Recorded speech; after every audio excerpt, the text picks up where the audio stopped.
Welcome everybody to the PFF College Football Podcast. I'm your host Seth Galina.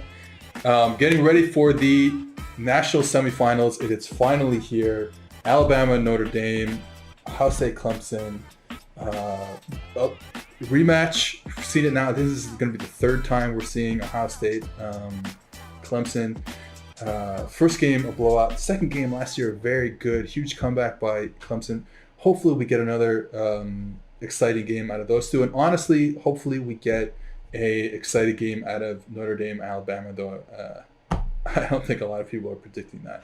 So on today's podcast, I had on Anthony Treash, of course, but we added Eric Eager, kind of a betting expert here at PFF to talk us through the lines of the games and to talk us through some other things, including the work he's done on college to pro projections, some ideas about where and when you should take quarterbacks if you have recently taken a quarterback, looking at teams like the Chargers or the Bengals or the Dolphins this year.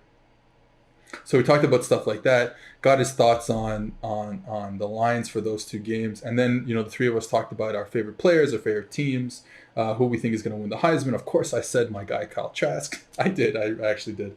And so stuff like that. So excited for you to listen to it. And here we go. All right. I am joined now by my important co-host, Anthony Treash, and PFF legend, the Dr. Eric Eager, is with us to talk about the semifinal games, who to bet on, who he likes, how to make you money, how to make me money, because I probably need it after the betting I did this season. So Eric, excited for you to join for your second time on the PFF College Football Podcast. Seth, Anthony, this is a lot of fun. I had a good college football season betting. I've had an atrocious bowl season. So I need to get back on the right track. I think I'm on the right side tonight. I got Oklahoma on the way up at like -2.5. And I think Ben, who I bet with, had him at +125 when they were underdogs. Now that Kadarius Toney, Kyle Pitts, possibly Kyle Trask are all out, I feel like I finally have a winner in my hands. So this is why I'm losing a lot of money on college football, because I just bet Florida straight up. Because I was like, you know what? It's not a game that's that interesting right now. And I want to watch it. Like when people are listening to this, the game will already be over because it'll be Thursday morning. So one of us is going to look very stupid. But yeah, I just want all in on Florida because obviously you can get a lot of value there picking them straight up. And then I added the over to it because I was like, well, if Florida wins, it's not going to be 10-3. They're going to have to outscore. That total has gone from 71.5, I think, when I bet it, to like 63 or 64. So you're getting a better number than you would have gotten had you bet over earlier in the week. So that's good. Yeah, that's good. I'm going to lose $15 tonight, but it's okay. All right. But let's get into the semifinals. The first one, what's the first one? Is Notre Dame against Alabama in Dallas. So obviously we have a huge point spread, 19.5 in favor of Alabama. The over under 65.5. Who do you like in this game, Eric? Well, I think the 19.5 points makes a lot of sense. We're going to talk about Heisman, I think, in a little bit. You look at the most valuable players in college football, and like half of them play for Alabama. So, Devontae Smith is probably the best athlete on the field. And then Najee Harris obviously is a great running back. And Mac Jones has been the most valuable player in college football all year. So, I think that the point spread's warranted. Notre Dame is one of those teams. I feel like they're kind of like, they're not stylistically the same, but they're kind of like Tennessee in the NFL, where they get ahead of a team and they're a good bet then. They get behind, and as we saw against Clemson, they're not a good bet when they're behind. So that's kind of where I sit. I sit on the side of, okay, I don't want to get stuck in front of this like Alabama train as it's coming down the track. So I'm going to go ahead and lay the 19.5 if I have to. I actually haven't bet this game because I think the number's probably closer to being right than not, but in a season where everybody's trying to prove something, I could see Alabama, just sort of winning big here. Tresh, did you see what would have to happen for Notre Dame to keep this, like not even just to win it. Like I don't think we're going to talk that, but at least to keep it within 20 to 2.5 touchdowns. Yeah, Ian Book's going to have to like black out. He's going to have to play out of his mind. He can't be normal Ian Book. I mean, the best game he's had this year from a passing perspective was the first Clemson game. He had a 90.7 passing grade, which is incredible for Ian Book. You look at Mac Jones, he surpassed that passing grade 5 times this year. So, I mean, he has to play at a completely stupid level to his standards to even keep this one close. I don't think that's going to happen because, you know, I like Clemson's defense. I like their secondary, but Alabama's better. They have the best secondary in college football. They're better at every single position group besides the offensive line, and their offensive line's not bad at all. It's actually one of the best in college football, right up there with Notre Dame. So, you know, Ian Book's going to have to play ridiculous, but I just really cannot see that happening with this Alabama defense. I mean, the Patrick Surtain and Josh Jobe and now Malachi Moore, ever since that Ole Miss game, those 3 are just the 3 musketeers out there. They have just been dominating. So I think this defense is going to give Ian Book some fits, and I kind of see it being a little bit worse than what we saw the last game they had against Clemson. I think it's going to be an Alabama blowout. I think, Eric, you make a good point about them being kind of like front runners, like the Titans. They're very, like, their offensive style is very, I don't even know if I'm using this word correctly, but like anachronistic. They huddle. No one else in the world huddles anymore in college football. Yeah.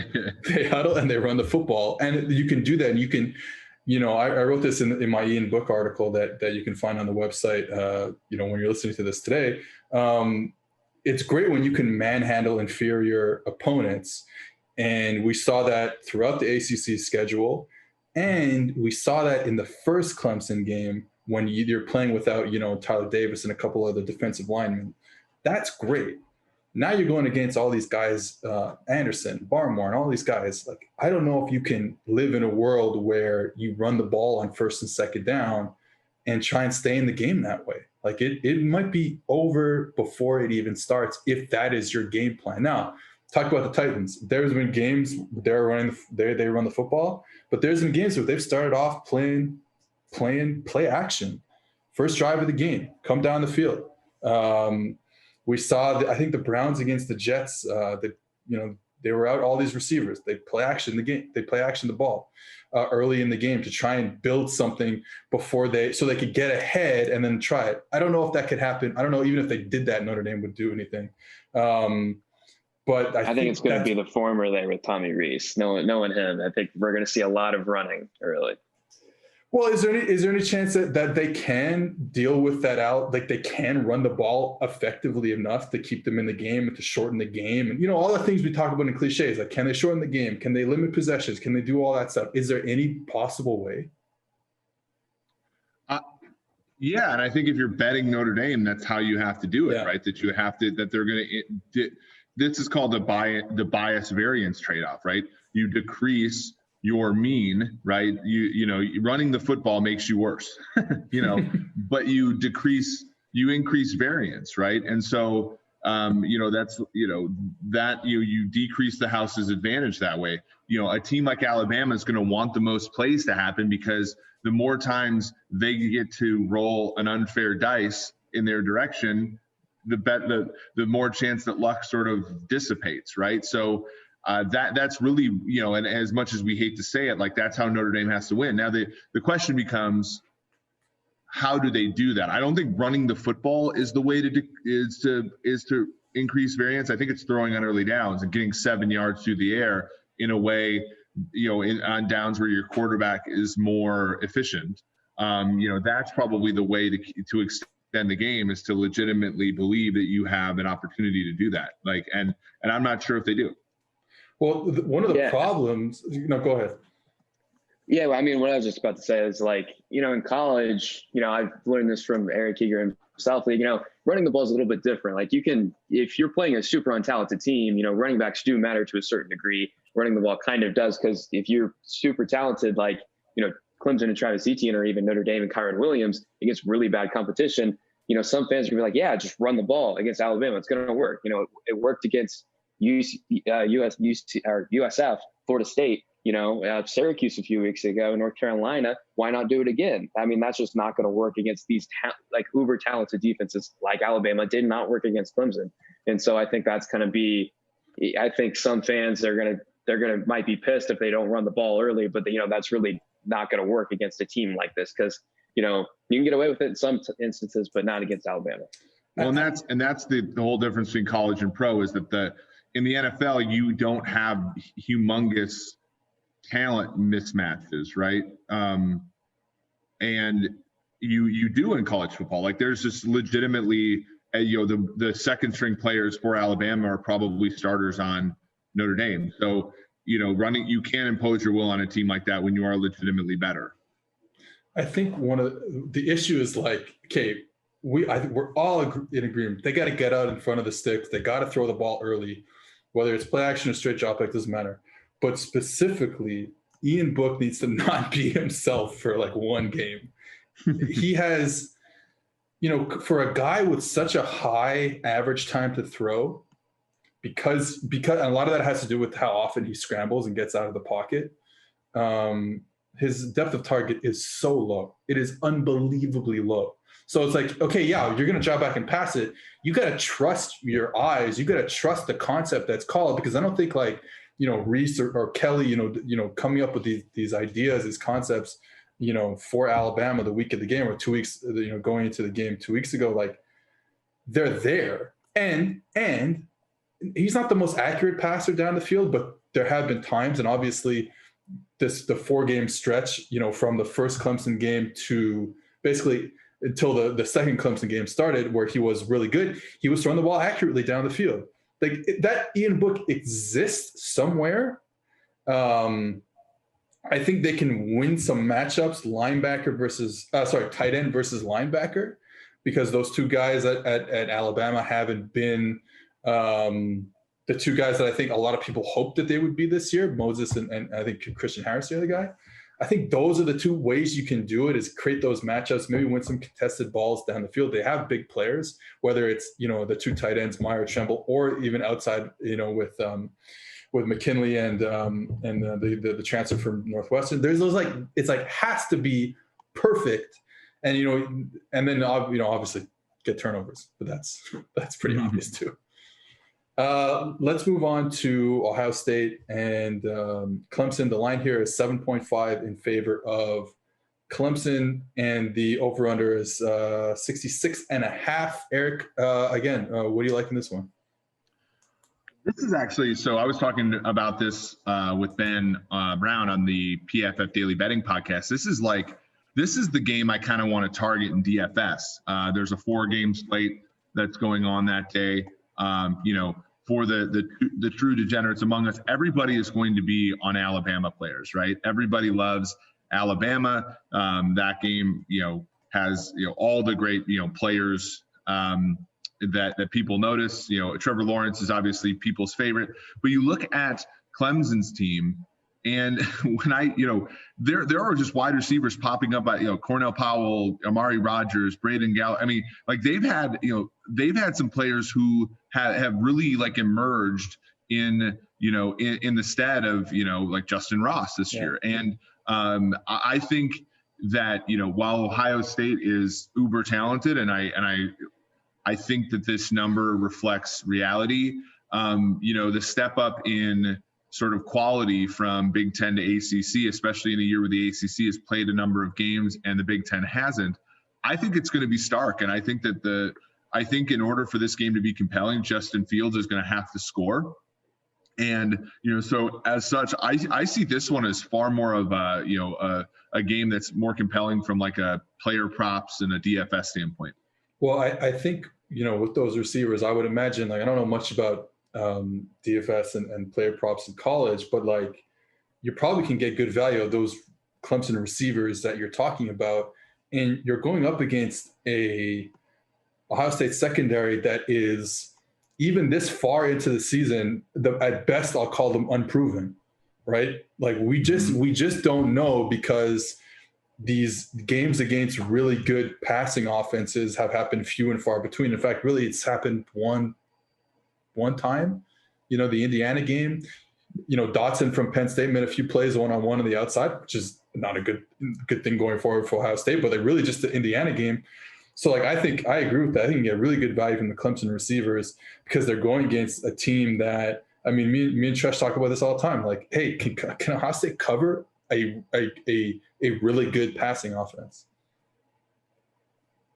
Yeah, I mean, going back to that Penn State game with Sean Wade, I mean, I get so concerned with that because it was ugly. I mean, we thought he had the physicality necessary, the physical tools to play, press man on the outside, but he just got bullied that game by Jahan Dotson, which, no disrespect to him, he's proven to be a little bit of a breakout this year, but he's not the Jamar Chase of college football this year, or Devonta Smith, So I think that is a concern for that. And, going into this one, Seth, you wrote a great article about the rotations that Clemson did last year in the Ohio State game that really kind of, got Justin Fields a little confused. And, I went back, looked at some of the data there. When you look at, some of the middle of the field stuff, whether they played it the way they showed it, and 27 dropbacks that game, that they had a difference in that, whether they showed it closed, played it open, or showed it open, played it closed.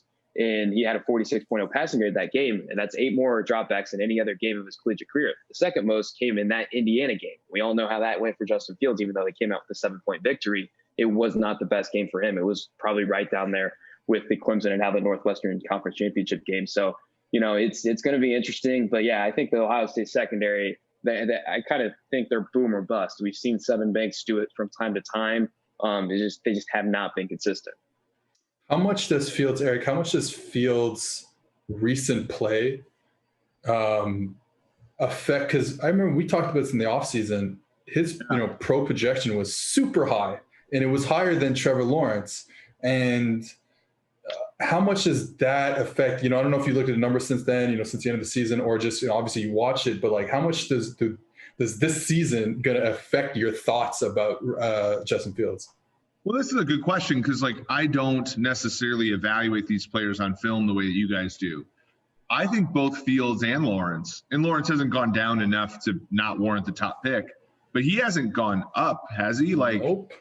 I look at both of their projections have sort of gone down from a season ago, and there's this thing that you have to do when you do draft projections, which is you look at projected draft position because there are things that are hidden there that we don't know. A classic example is Dwayne Haskins, right? Where, you could have a top 5 grade on a guy, but if the entire league thinks he's the 15th pick, then you do have to respect that information because we all have incomplete information.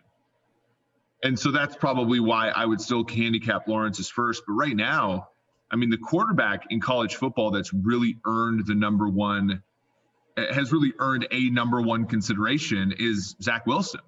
And his projections are better than Fields. And it's stark because Fields' projections going into last season were on par with Lawrence's. Yeah. And so it's been a rough year for him. He'll probably still be picked in the top 4. I think, Penei Sewell, sort of that piece that could be a little bit different, but it's been a weird year for him. And I think that there's been, that in conjunction with Haskins being a bust, I think there's a lot of rough things that have happened for him as far as a prospect this year. Okay. I wanted to stick on this topic of how to draft rather than the actual player evaluations. That's the hardest thing, and we all get it wrong. But, you guys, before I became a PFF, I've talked about this probably a few years now.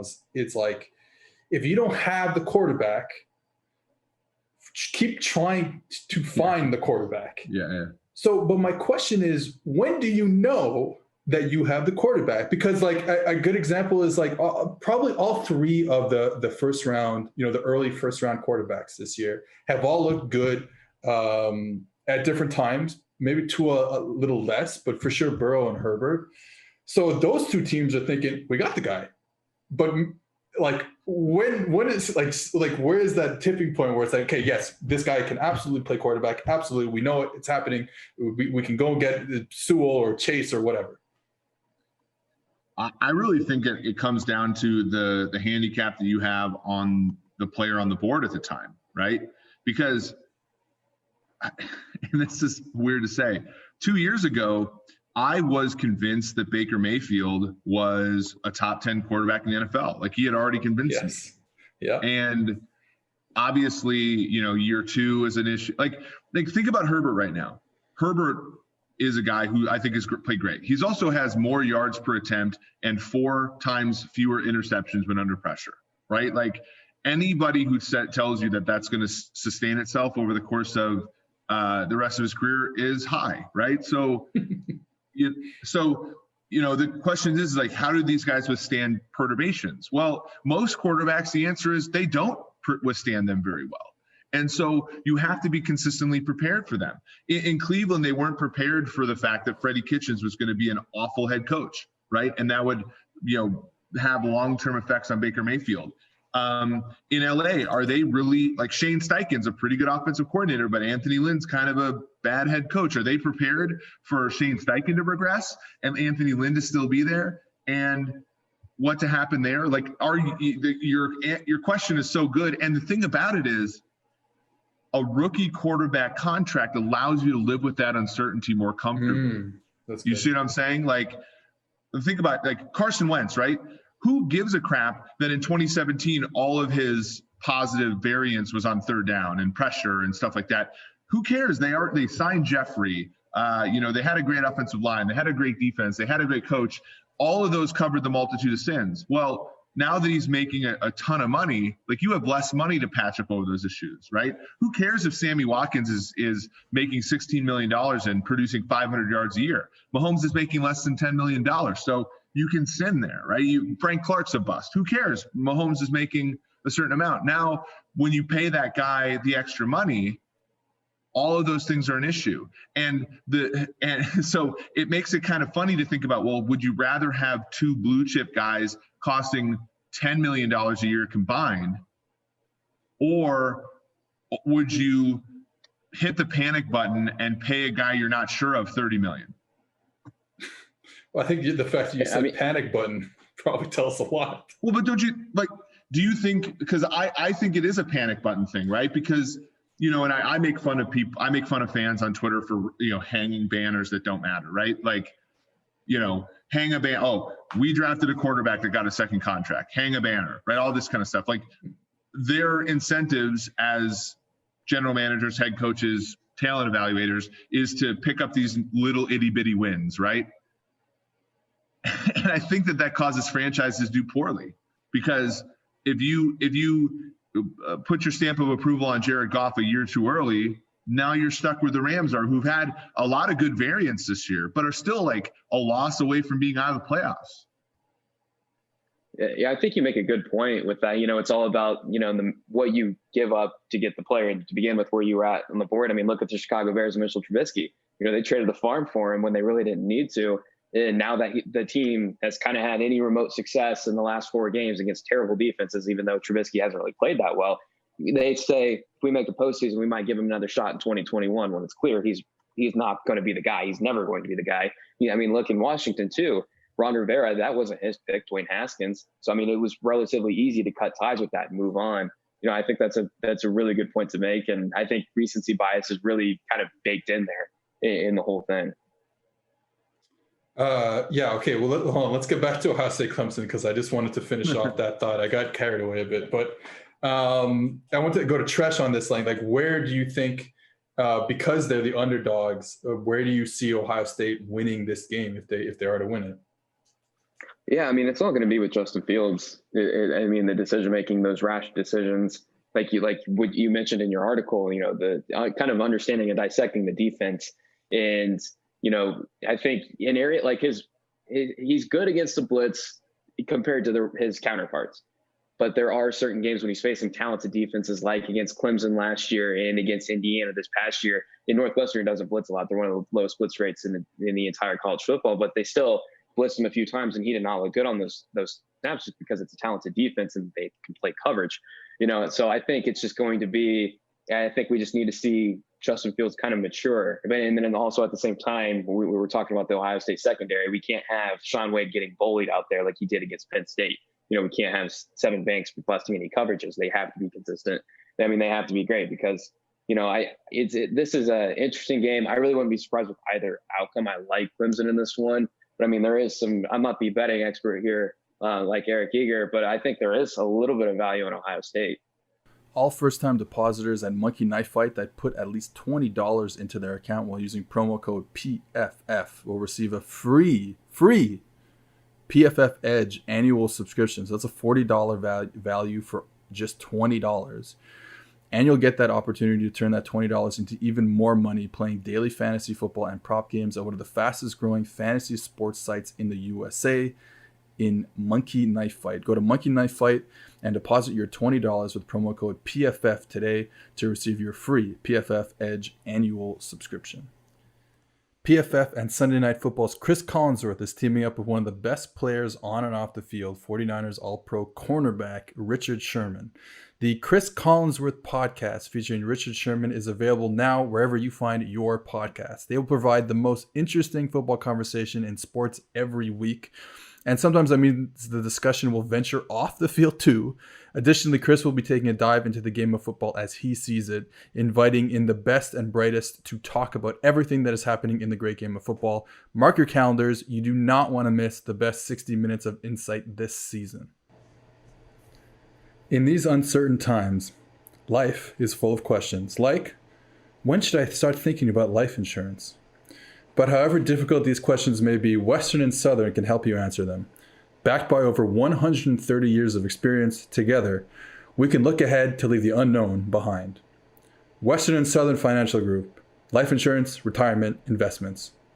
I think that, so someone told me this the other day, and after the game last season, so Jeff Hafley was a defensive coordinator. He's at Boston College right now. And apparently he said, I didn't look this up, but someone told me this. He said, we were not expecting the quarterback run game to be a feature of Clemson's offense in that semifinal because they didn't show it the whole year. And it's one of those things where Clemson doesn't have to do shit all the whole year because they're so much better than everyone else. Yeah. And then now I wonder if, hey, like we're, Kerry Coombs, the new defensive coordinator there, Ryan Day's there, the head coach, like, hey, let's spend 3 days on this. You know what I mean? Let's spend some time with power toss read. Let's spend some time on zone read. Let's spend some time here so we're not caught out of it. And we saw, I don't remember the exact the play call, but we saw a 60-yard Trevor Lawrence design run for a touchdown in that game, which really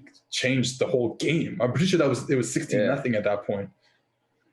Yeah, I mean that's what changed it entering the half. I think it was a zone read there, and I think you're kind of calling it out where it is. I think there's a chance that they might respect Trevor Lawrence's mobility a little too much, and try and stop that when Clemson's they're showing one thing, they're going to play the other hand, and it's going to be tough for them. Okay, now I'm getting back into player projection stuff like that. Talk about all these teams.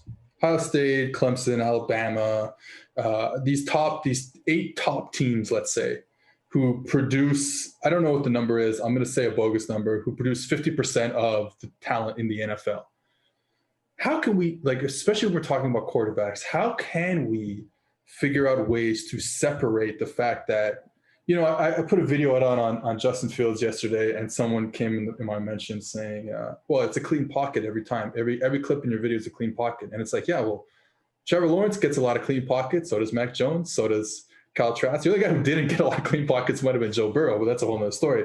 But so how do we separate when everyone wants to say, oh, well, look at the talent around it. Look at the Alabama receivers. Look at the Clemson receivers. How is there a way? How are you guys trying to do that when you're looking at college to pro projections and separating the individual from the team? It's really hard, right? The fundamental attribution is so hard, and that's why you have some, statistical, I think, guardrails, right? So clean pockets are almost all the same. That's not true, specifically, but a pressured pocket is pressured for a lot of different reasons, right? Yeah. And as such, we're less likely to be able to predict how a guy does in that role because of, it's not necessarily a trait. So, if you take somebody, okay, I want to project them into the Saints offense when pressure happens 20% of the time, well, I'm going to be far more certain of how he does because I have all this clean pocket data. And historically, if you can't hit passes from a clean pocket, you're not very good. There aren't players who are good from clean or good from muddy pockets and bad from clean pockets. Over time, we wanted to believe that for a long time. I think I still want to believe that there's something there. And I remember Goff when he came out was like, oh wow, look at this guy. He's sticking in there. He's getting hit and he's launching, for Cal, running that like air raid stuff. And it's like, but you don't want to be in that situation. No. Well, and you don't, and so that's why, like the Big 12, for a long time, people were like, "Well, you can't." I'm like, you can evaluate quarterbacks from the Big 12 because they're all in clean pockets all the time. You can tell if the guy's accurate or not. If the guy sucked in the Big 12, he's probably going to suck in the NFL. Like it's fairly clear there. Obviously, with supporting cast, Jordan Love was somebody who looked pretty good in 2018, 2019. Wasn't great because of a lack of support. Obviously, who you play matters a lot. As far as we'll reduce things if you play a team with a really easy ELO or a hard ELO. We'll bump you up. But it's a tough game, and a lot of it are user inputs. If you draft a quarterback, let's say you draft Mitch, and in 2018 you push all the easy buttons on him. You give him a lot of read options to run with. You give him a lot of play action. You give him quick throws in easy circumstances. He can put together numbers that look pretty good. In 2019, if you're trying to prove to your owner that he's not an NFL quarterback and you make him make the same plays as Tom Brady, he's going to fail. And that's, to me, that's where you can shrink some of the uncertainty because we know the user inputs. The user inputs are how often you move the pocket, how often you run play action, how often do you throw the ball in under 2.5 seconds, how often you throw past the sticks, how often you throw short of the sticks. And, that's a lot of where the uncertainty rests and sort of how a guy's used. And you can sort of toggle those and make, I think, better predictions. Okay, let's get to our favorite things and our Heisman, who we think is going to win the Heisman from this season in college football. So I'll start with Tresh. Who's your Heisman winner? I know the votes are already tallied. They're just waiting for, I guess it's the 5th or something of January. Tresh, who do you think, who would you vote for if you had a Heisman vote? Yeah, this one's tough because I'm one of the biggest Devonta Smith fans there is. But Mac Jones, what he's doing, he's playing at a stupid historic level right now for an SEC quarterback. Joe Burrow shattered all the records for the SEC last season. Mac Jones is breaking those records this season. He has a 95.3 PFF grade. So I'd give the nod to him, but even Zach Wilson too. I think he finished 8th, right around where Ian Book did. I think that's absolutely asinine. The guy, Eric mentioned it earlier, what his projections are at this moment. He lit up college football. I don't care how easy the schedule was. He played good every single game. He had an elite passing grade in over half of his games played. So I think those three would be my top 3. But I'd probably give the nod to Mac Jones just because considering he didn't have any of those one-off games against Northwestern State or, Georgia State, whoever it may be, and he did this against an entire SEC slate, it's quite impressive. So I'd give him the nod. Eric? Yeah, I think Mac Jones has been the most valuable player in college football. Devonta Smith is currently the favorite at about minus 250 on the betting market. So I have to presume it's him, although that was the case when it was Tua and Kyler Murray back in the days for at least a little bit. Smith is the most valuable non-quarterback in college football by a country mile. So if he gets it, I can see that because he's been more dominant at his position relative to other players than let's say Mac Jones has been over other players at his position. He would be the 4th wide receiver in the history of the league to win the Heisman. Johnny Rodgers, my Nebraska Cornhuskers, Tim Brown, my Montreal Alouette, Johnny Rodgers.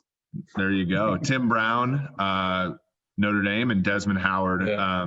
Tim Brown, actually, I think a Hall of Fame career, if I'm not mistaken. I don't know. I wouldn't be offended if Devonta Smith won it just because I'm pro wide receiver.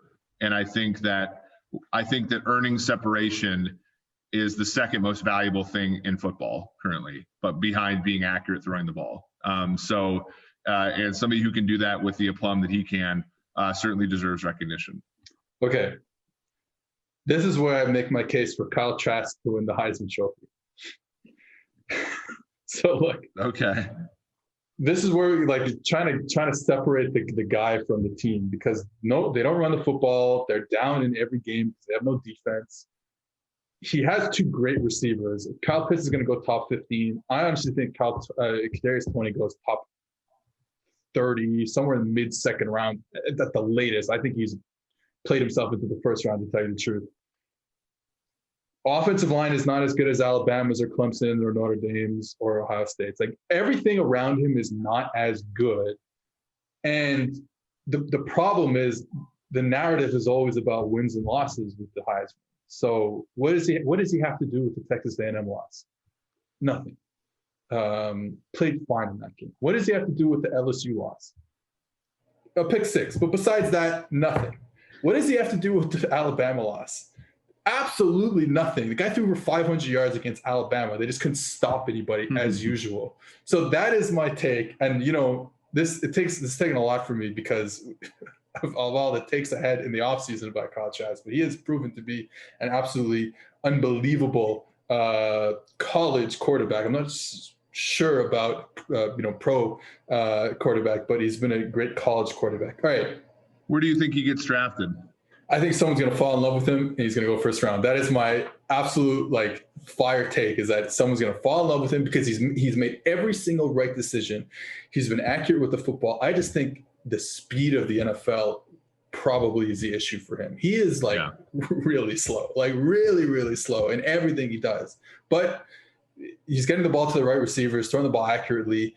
He's cut down on those. Me and Tresh talked about this whole offseason. He's cut down on those throws directly to linebackers. He's not doing that anymore as much. That's because they took away those throws. He's not throwing over the middle of the field. Yeah, it's just they saw what happened the whole game. But at least he is throwing the ball down the field more. That too. He didn't throw the ball at all down the field last year, and he's doing it this year. Okay, let's get into is there a player? I think it's tough this year because Chase Young was so dominant on defense, and I was racking my brain around some of the defensive players this year. Is there a guy who stood out to you as your favorite? It doesn't have to be the best player, but I think your favorite defensive player. Was there a guy like that? So quite open question to either of you. I already know what Tresh is going to say. His boy from App State, but yeah.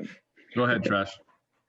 Yeah, I mean, you called it. It was Shamar Jean-Charles. I mean, the guy, I think he has as many, if not more, pass breakups and catches allowed, and he's been targeted around 40 or 50 times. I mean, the guy just dominated. I mean, he's rarely lost at the catch point. I think a couple others that come to mind, Tyke Smith, they call him the Spear in the West Virginia defense. I mean, that guy's just been I don't think he's had a bad game. Yeah, I mean, he hasn't had a bad game all season long. Also, your boy Eli Ricks, I've been super impressed with him. He's going to be a star one day. I'm telling you, what he did as a true freshman this year, that pick six. I can't remember. You probably remember what coverage it was. Was it cover one robber? I think so. No, it was Palms, where he's trapping on the outside. Anyways, yeah. Well, there you go. That's that. I mean, that pick six was nothing, but it was just amazing. So I think those three are the first guys that come to mind. I just love defensive backs. That's why I went there. As a newly minted Chanticleers fan, yeah, here we go. I'm gonna go with Taron Jackson, the edge guy. Nine sacks, 11 hits, 59 pressures. I think most pressures in college football this year, I believe. Yeah. Now they probably played more games than anyone else. Well, and I was saying this on a show. The more data, the better. And Coastal has delivered. I think they're one of the only teams that played 12 games this year, which God bless them. Yeah, exactly. So okay, let's get into that. Who are our favorite teams of the season, the guys that we didn't think? I mean, maybe if you want to look at Eric, you want to look at Elo and look at the teams that we weren't expecting to be as good. Who are our favorite teams, most disappointing teams, games of the season. So I'll start off. I gotta start with Coastal Carolina, man. No one expected this. Now the progression has been progression is so rarely linear in these cases, especially offensively. He came in there. They went up to Jimmy Chadwell came in there. They went up to FBS. This is their fourth year in the FBS, I believe. Mm-hmm. They were really bad on offense first year. They were slightly less bad on offense the second year. They were slightly less bad than that the third year. And now in the fourth year, they absolutely have destroyed everyone. Obviously, finding the quarterback has had a lot to do with that. But I mean, that progression is so rare to see them go up and up and up and up every year. So my first team that I want to shout out is Coastal. No one saw that coming. Too bad they couldn't get like an actual Sun Belt championship game. And then obviously the loss in the bowl game hampers a little bit, but they were great this whole year and what a great story. Yeah, there was the one game against Troy where they had like the 12-point lead, and I was like, they gave up, I wanted them to cover, and I'm like, this isn't Chanticleer football. And they gave up the 2 touchdowns at the end, and then they scored with like 30 seconds left to put them away. And it was like, and even the game the other day, when they were facing Liberty, like they fought back really hard and got that game into overtime. And unfortunately, they couldn't pull through. But it was a fun season there. I always go with the teams that like I bet on the most, and they end up winning me money. The San Jose State Spartans. Here we go, Nick Starkle. As I call them, the San Jose Great Spartans. I like they were a fun team for me this year. Louisiana Lafayette was also extremely fun, even to the point where they were so good that I ended up having to bet against them in the end of the season, and they thwarted me. So they were an impressive team. Trying to think. Obviously Maryland was a fun one when Tua's brother was healthy. Yeah. There were some teams that, Rutgers, there were some teams that played really hard this year, despite everything going against them. And it was a year kind of for underdogs, which I really liked. Josh? I mean, who I'm going to say. Yeah, the Indiana Hoosiers.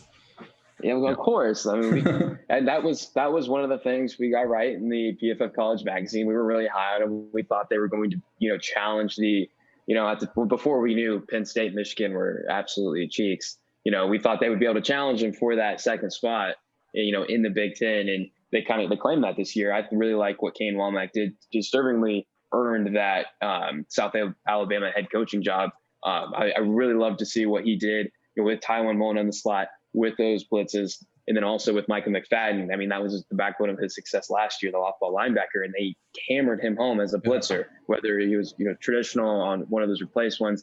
So I really like that defense too, and the Michael Penix Jr. I mean, I think the best game I've seen this season, one of the best college games I've seen, and taking out the playoffs, of course, was that Penn State Indiana game, that ending. I mean, it was just incredible because the offensive tackles got fried every single play, and Michael Penix Jr. stayed in there.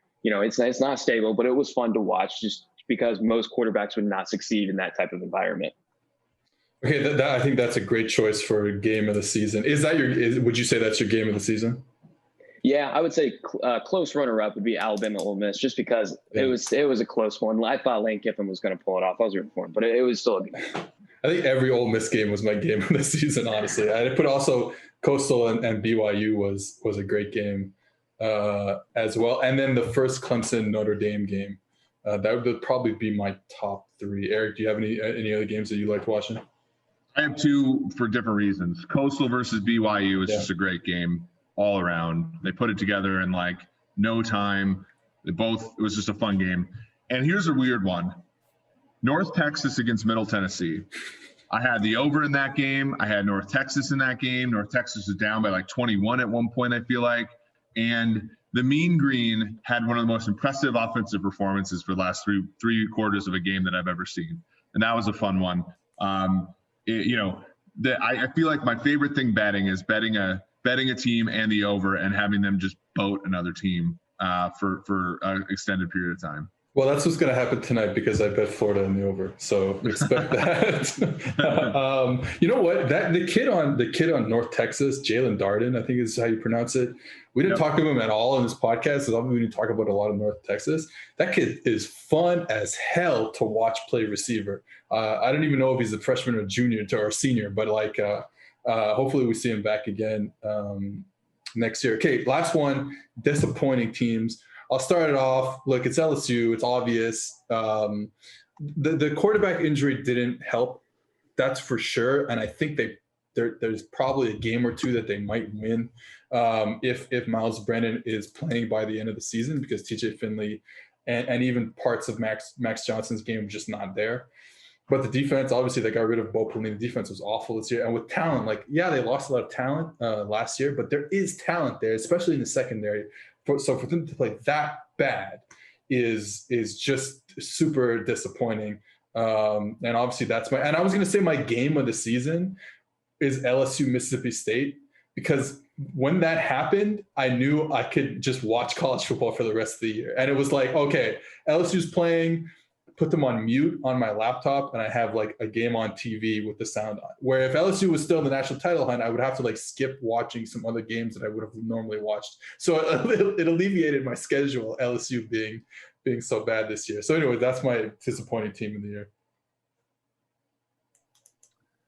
Yeah, I think my disappointing team of the year is Mississippi State. After the first game of the year, they were so compelling, and then eventually, they got to the point. I mean, I bet on them against Kentucky, or no, I bet on Kentucky against them, and I should never have won that bet.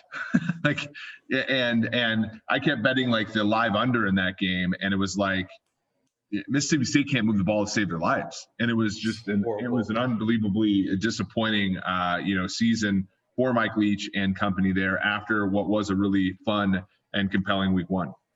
Josh?